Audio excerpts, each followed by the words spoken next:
This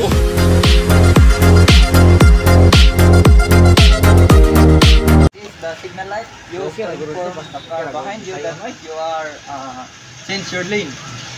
So this is the brake light used to inform the car behind you that you are slowing your speed and you are going to stop the car.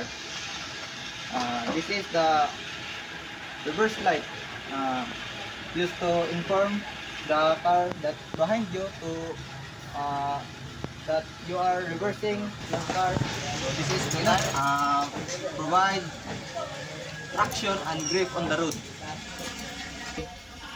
So this is the side mirror used to see the back of your car or the behind of your car. Steering wheel used to steer and maneuver the car.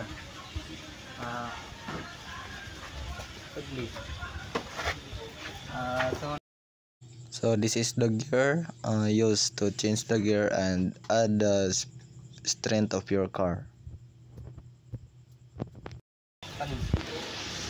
This is the speedometer. It is the indicator that your speed is high or low. Yan na. This is the gas pedal used to add your speed or lower your speed. So this is the brake used to slow down or stop the car. So this is the clutch used to disconnect the engine from the transmission. Seat belt used to protect the passenger or the driver. So this is the rear mirror used to see the behind your car. So this is the wiper used to clean the when there is so much water or dirty. Headlight used to improve the visibility of the drivers at night. Okay.